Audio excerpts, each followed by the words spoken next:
Wendy Siegler, and I work for Gwinnett County Parks and Recreation Department. Welcome to the Lawrenceville Female Seminary. Today, we're going to take you on a tour of this beautiful historic building located in downtown Lawrenceville, right off the historic square. The Lawrenceville Female Seminary was originally built as a school for the girls living in the area. Lawrenceville was established in 1821, and by the late 1830s, the citizens of the county felt that their county had changed from a rough frontier outpost to something a little more settled. In keeping with this image, the leading citizens decided that it was necessary to build a school for the young women of the county. The location chosen for this school was on Perry Street. A dirt road back then served as the main thoroughfare in those days, as the main stagecoach line between Lawrenceville and Stone Mountain, and then on to Augusta. Before we go any further, one of the most common questions we get here is about the name Female Seminary. Seminaries were educational institutions that provided young women with an education comparable to that of college-educated young men. These were popular, especially in the United States in the 19th and early 20th centuries, when opportunities in educational institutions for women were scarce. At the time of the seminary's founding, women were not admitted to colleges.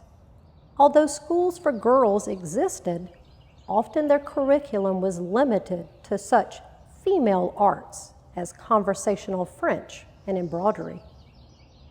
The Female Seminary was incorporated in 1837 by the Georgia General Assembly, and a structure was built in 1838.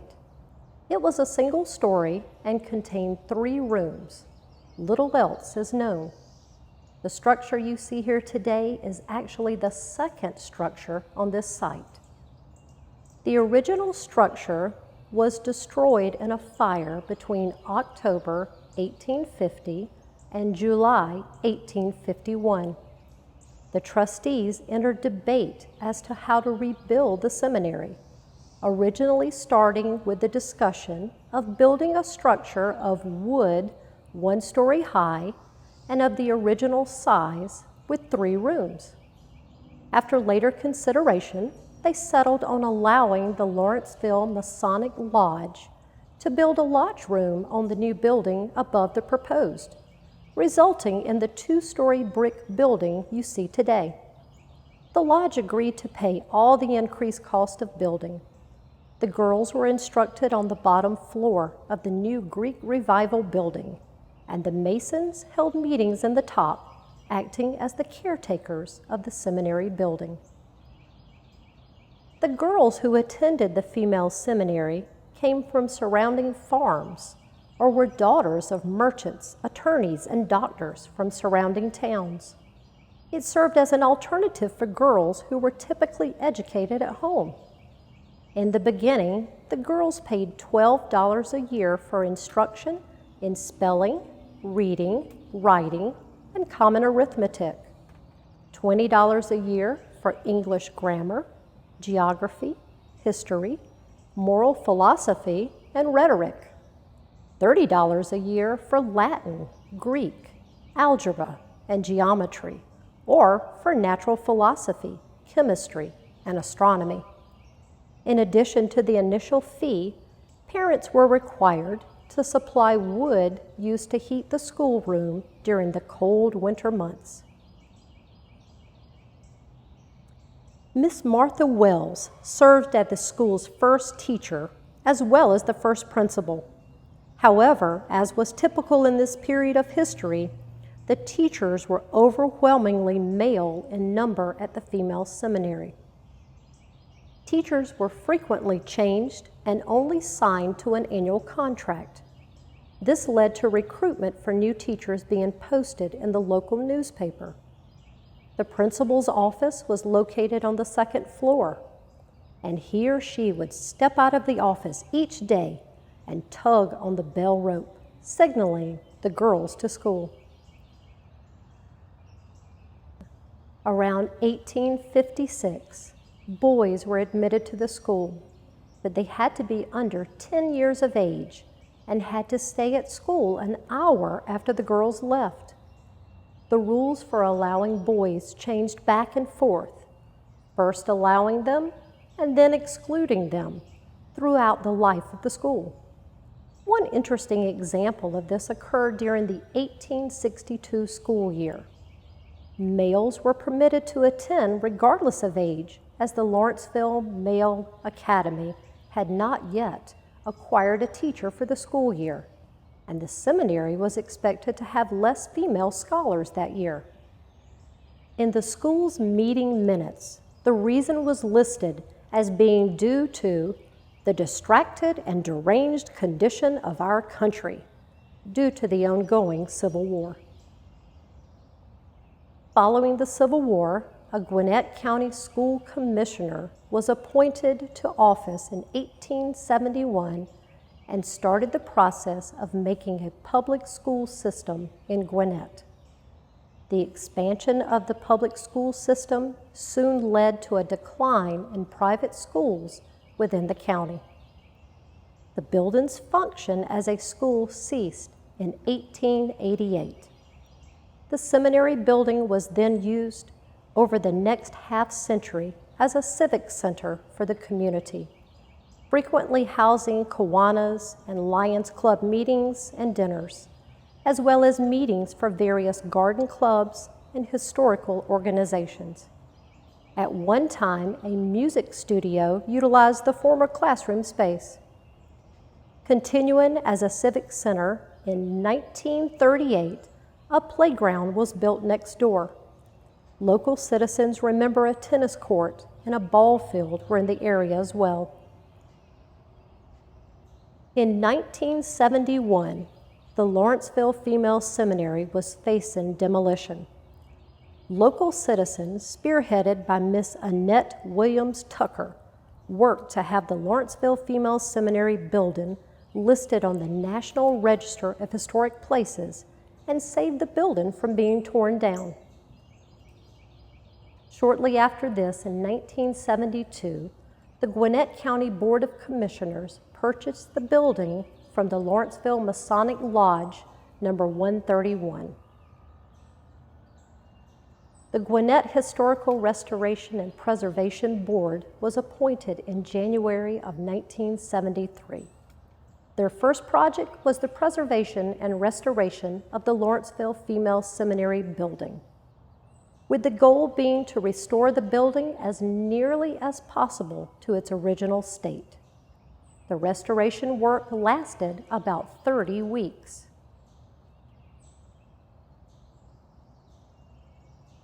During this restoration, the following discoveries were made.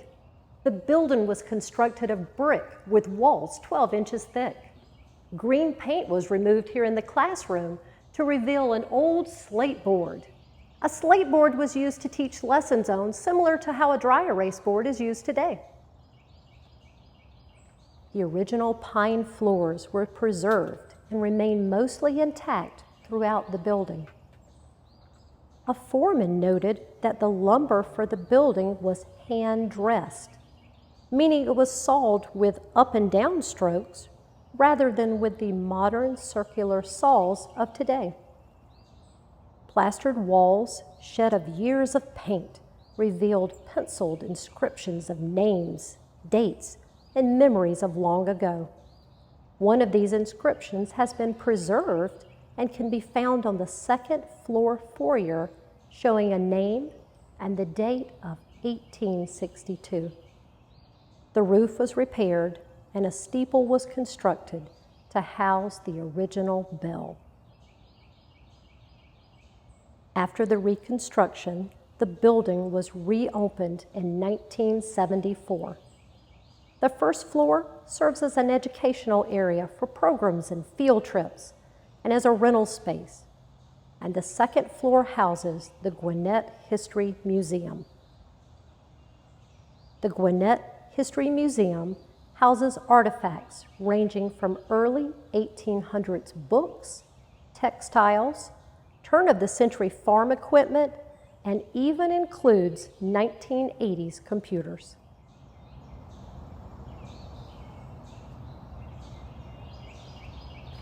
Now that we've spent some time exploring the Lawrenceville Female Seminary, I'm going to send you over to the Isaac Adair House where Cami Fulmer is going to share with you. Welcome to the Isaac Adair House. This home was built in 1827, making it one of the oldest homes here in Gwinnett County. Gwinnett County was established in 1818, and this home was built shortly thereafter, making it a great example of early settlement in this part of the state. The namesake of the house, Isaac Adair, was born in Lawrence County, South Carolina in 1808. He came to Gwinnett County about 1824 with his father, George Adair. George Adair had sold all of his possessions and was looking for land in Georgia or Alabama.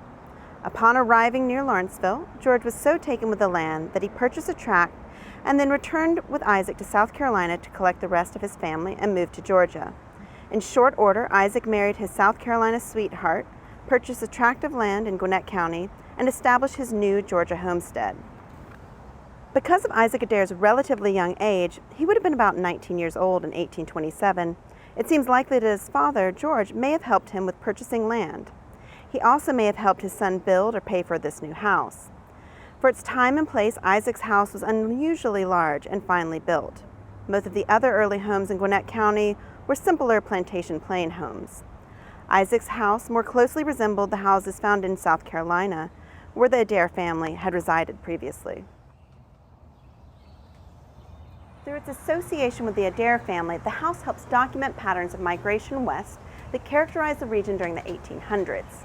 In 1844, Isaac sold his plantation and moved west across Georgia to Russell County, Alabama, where he acquired considerable land.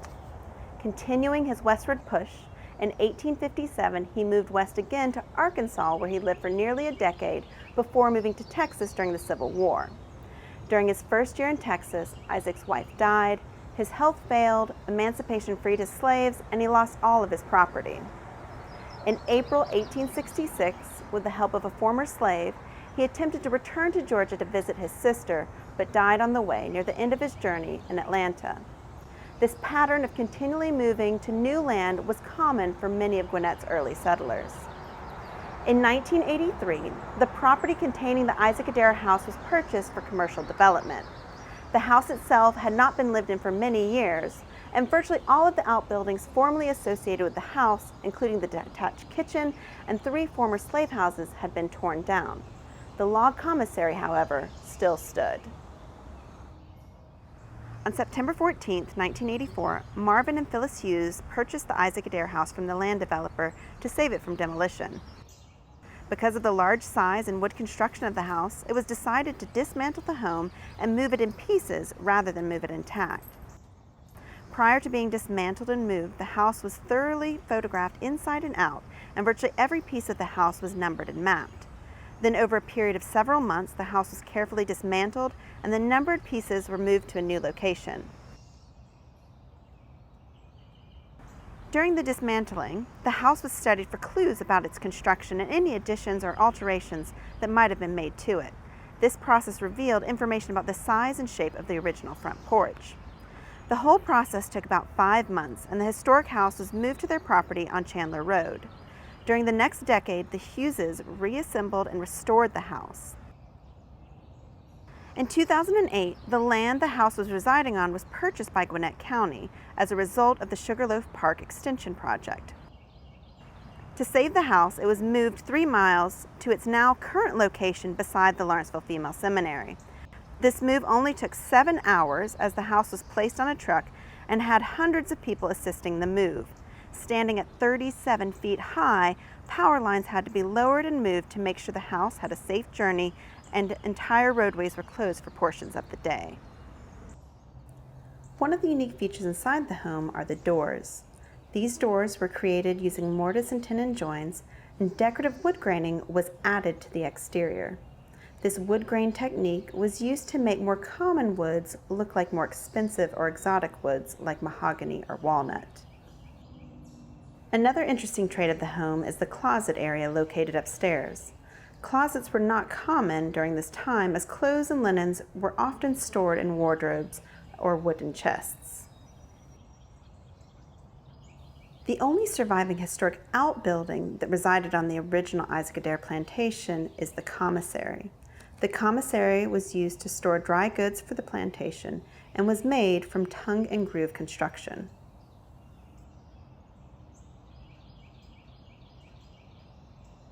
Today, the Isaac Adair House contains artifacts relating to early 1800s lifestyles and is used in educational programming.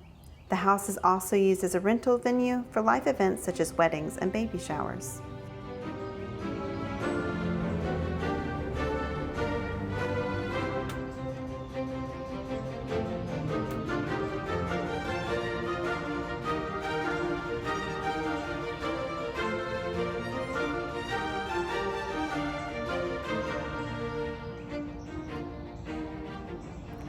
Thank you for joining us for a tour of the Lawrenceville Female Seminary and the Isaac Adair House. For more information, visit us Monday through Saturday, 10 a.m. to 4 p.m., or visit us on our website for more information about our programs and events. We look forward to seeing you soon.